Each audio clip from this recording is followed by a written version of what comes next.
Your heart starts racing. Your palms get sweaty.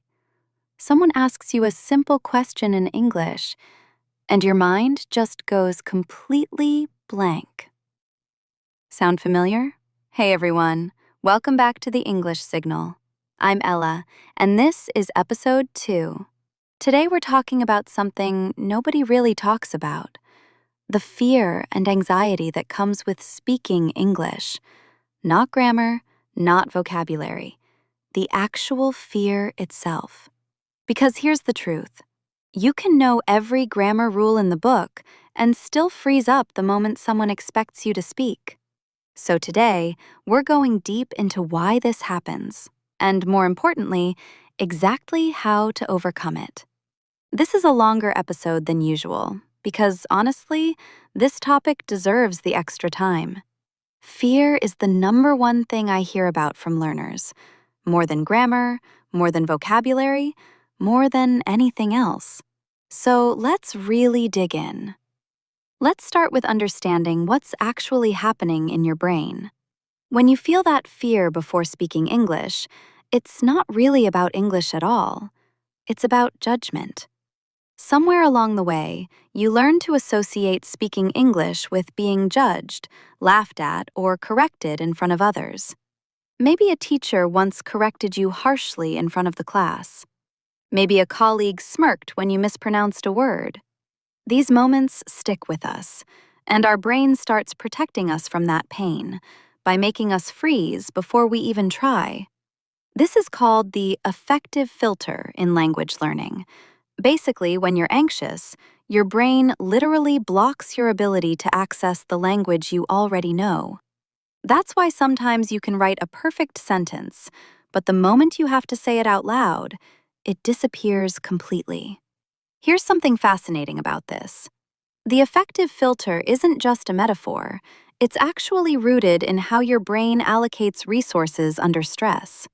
When your nervous system perceives a threat, even a social one like the fear of embarrassment, it prioritizes survival responses over higher-level thinking. And guess what lives in higher-level thinking? Language retrieval, word choice, grammar, all the things you actually need in that moment. So the fear isn't just uncomfortable, it's literally competing with your English for brain resources. The good news? Once you understand this is a psychological pattern, not a language problem, you can actually work on fixing it. And that's really the heart of today's episode. Let's talk about the first big fear: the fear of making mistakes.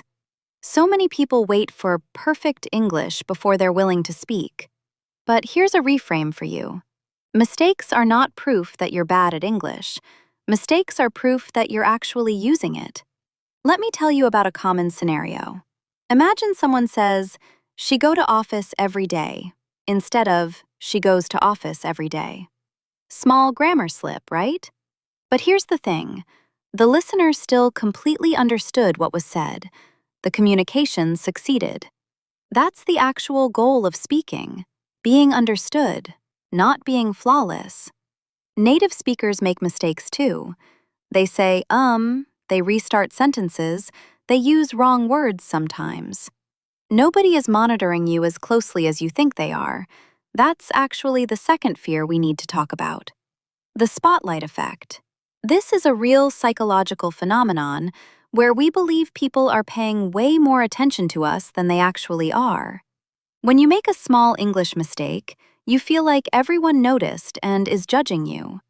In reality, most people are thinking about their own conversation, their own worries, their own English mistakes. They're not analyzing yours. There's actually a well-known study on this.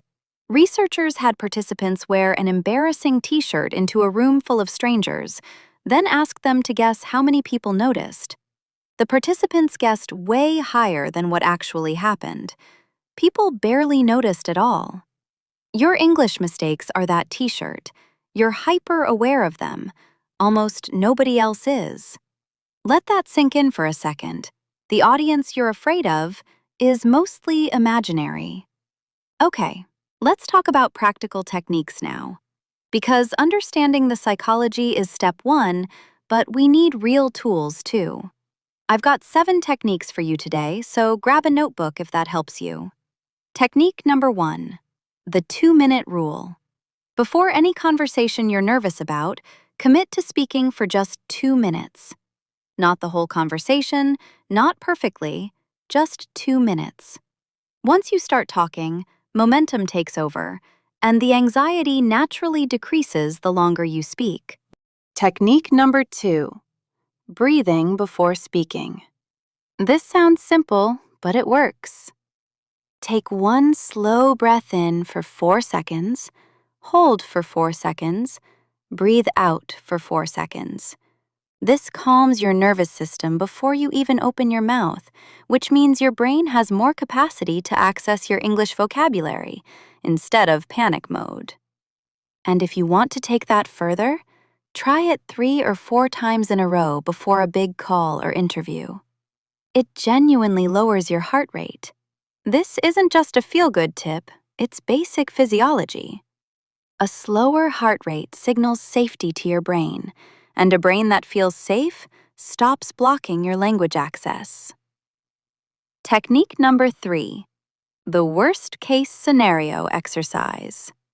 Ask yourself, what's the actual worst thing that happens if I make a mistake speaking English? Usually the honest answer is, someone might not understand one sentence and you'll clarify it. That's it. That's the worst case. It's rarely as scary as it feels in your head. Technique number 4, practice out loud before you actually need to speak. If you know you have a meeting, a call, or an event coming up, rehearse key phrases out loud beforehand, even just to yourself. This reduces the cold start anxiety because your mouth and brain have already warmed up. A quick tip inside this technique: rehearse in the shower, in the car, on a walk. It doesn't need to be formal practice. Just moving your mouth around the actual words you'll need out loud once or twice makes a measurable difference. And technique number 5, maybe the most important one. Change your self-talk. If you're telling yourself, "I'm bad at English," before every conversation, your brain believes it and performs accordingly. Instead, try telling yourself, "I know enough to communicate, and I'll figure out the rest as I go." That mental shift alone changes how confidently you speak. Let me walk you through what this looks like in a real situation. Someone nervous before a job interview in English. Before, "I'm going to mess this up. My English isn't good enough. What if I forget a word? What if they judge my accent?" After using these techniques, "I know my field well. My English is good enough to explain my experience. If I forget a word, I'll describe it differently. That's a skill too, not a failure. My accent is part of who I am, not something to apologize for." See the difference? Same person, same English level, completely different mental approach. And that mental approach directly affects how fluently you actually speak in the moment. Let's talk about accent for a second too, because this is a huge source of anxiety for so many learners. Here's an important truth. Having an accent is not a flaw. It's evidence that you speak more than one language. Native speakers of English have accents too. British accent, American accent, Australian accent. Nobody expects a single, correct way of sounding. Your accent is not something to eliminate. It's something to feel neutral about, or even proud of. The goal isn't to sound like a native speaker. The goal is to be clearly understood and to communicate confidently. Those are 2 very different goals, and chasing the wrong one just adds unnecessary pressure. I want to add something here that I think gets missed a lot. Chasing a neutral or native-like accent can actually slow down your progress because you spend energy on pronunciation perfectionism instead of on communication. Clarity matters, Native sounding does not. Let's talk about another common trigger, the fear of being interrupted or not finding the right word mid-sentence. This happens to almost everyone, in every language actually, but in a second language, it feels much scarier. Here's a tool that helps enormously: filler and buying time phrases. Instead of freezing completely when you can't find a word, you can say things like, "That's a good question. Let me think for a second." Or, "How do I put this?" Or simply, "Give me a moment." These phrases are used by native speakers constantly. They're not a sign of weak English, they're a sign of natural conversation. Imagine you're mid-sentence and you forget the word for a specific object. Instead of stopping completely, you can describe around it. For example, if you forget the word umbrella, you could say, the thing you use when it's raining to stay dry. Congratulations! You just communicated successfully without knowing one specific word. That's actually a more advanced skill than memorizing vocabulary. It's called circumlocution, and fluent speakers use it all the time. Let's add that as technique number 6. When you forget a word, describe it instead of freezing. Your goal is communication, not perfect vocabulary recall. And here's technique number 7, a bonus one: visualization. Before a nerve-wracking English conversation, spend 30 seconds picturing it going well. Not perfectly, just going okay. You speaking, being understood, the other person nodding along. Athletes do this before competitions for a reason. It primes your brain to expect success instead of catastrophe, and that changes how your body responds when the real moment arrives. Now, let's talk about a deeper layer of this fear: comparing yourself to others. So many learners feel anxious because they compare their English to someone who has been speaking it for 10, 15, 20 years. That comparison isn't fair to you, and it isn't accurate either. Fluency isn't a fixed destination, it's a spectrum, and everyone is somewhere different on it based on their own journey, exposure, and practice time. Comparing your Chapter 3 to someone else's Chapter 20 will always make you feel behind, even when you're actually progressing well. Instead, compare yourself to your own past. Where were you 6 months ago? A year ago? If the answer is more nervous, fewer words, less confident, then you're already moving in the right direction, even if it doesn't feel fast enough. I also want to mention something related. Comparison often gets worse on social media, where you see clips of people speaking perfect, confident English, edited and polished. Remember, you're comparing your unedited, real-time, nervous first draft self to someone else's highlight reel. That's not a fair comparison, and it was never meant to be one. Let's do a couple of quick role plays to bring all of this together. First, imagine someone attending a work meeting in English, nervous at the start.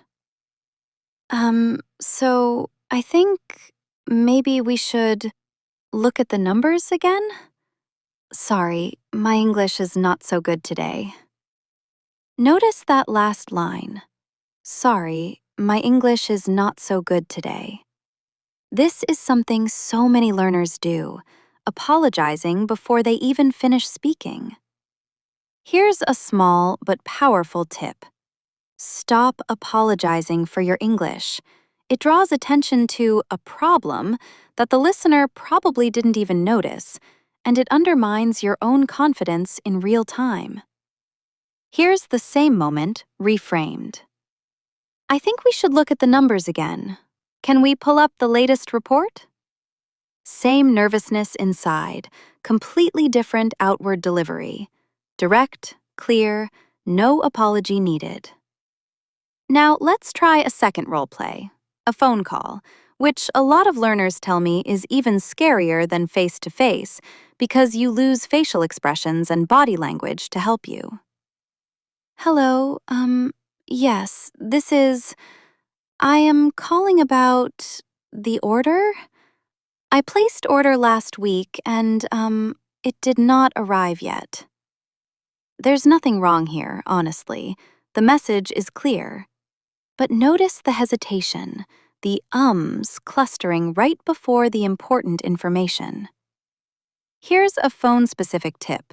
Before you dial, say your opening sentence out loud once, just the first sentence. Hi, I'm calling about an order I placed last week that hasn't arrived yet.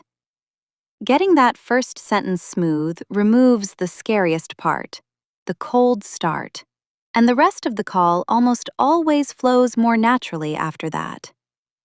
Reframed and rehearsed. Hi, I'm calling about an order I placed last week. It hasn't arrived yet, and I wanted to check on the status. Notice how much calmer that sounds. And it's the exact same person, just one rehearsed sentence ahead of where they started. Let's do our word deep dive for today. A few great words related to this topic. First, fumble.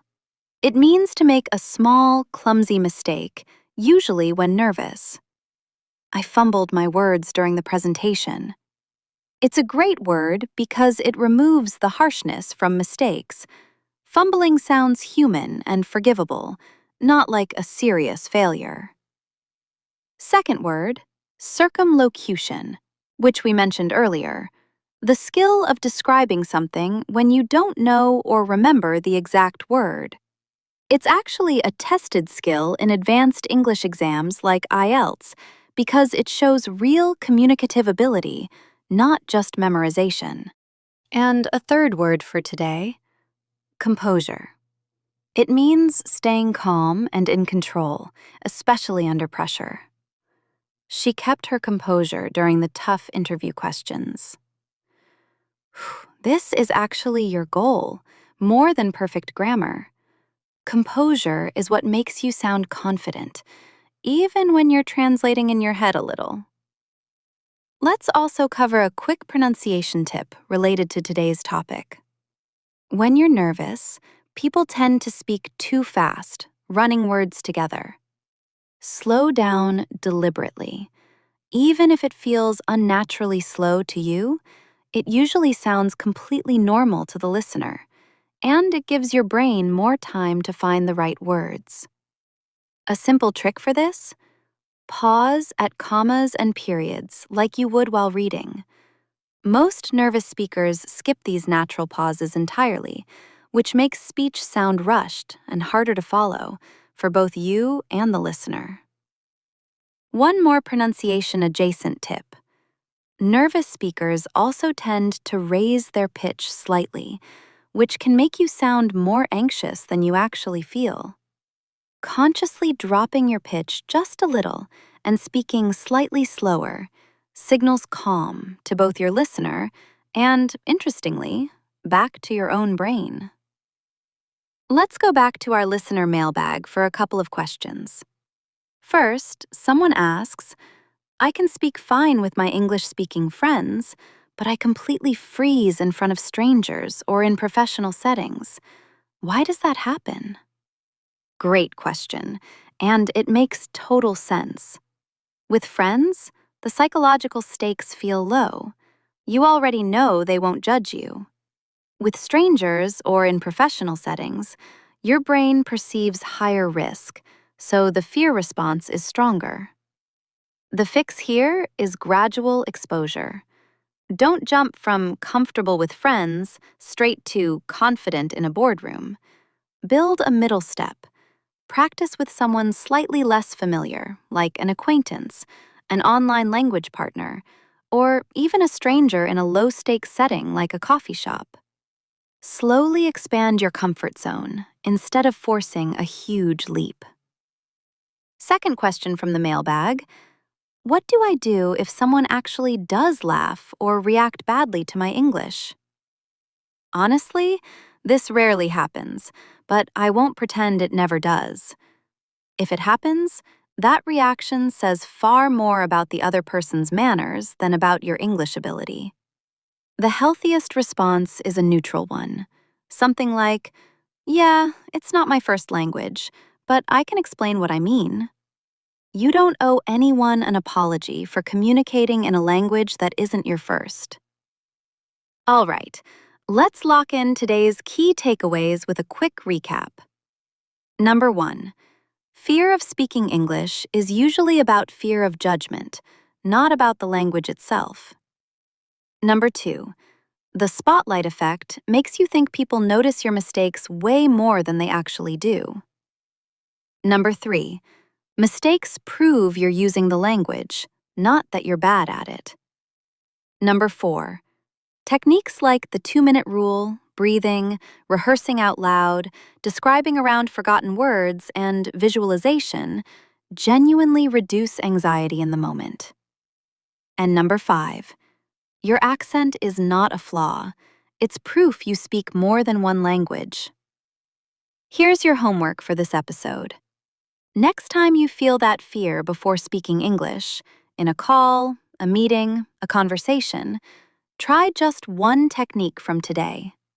The breathing exercise, or the 2-minute rule, or rehearsing your opening line. Just one. Notice how it changes the moment. And here's something important to remember. Confidence in speaking doesn't come before you start speaking. It comes after. You build confidence by acting despite the fear, not by waiting for the fear to disappear first. That's it for episode 2. Next episode, we're getting back into practical conversation skills, ordering food and having natural conversations at restaurants. If today's episode helped you, share it with someone who needs to hear it. Maybe a friend who avoids speaking English out of fear. And drop a comment telling me, what's the one situation where your English anxiety hits the hardest? I'll pick a few for our next mailbag segment. See you in the next episode. Bye for now, and remember, speak anyway.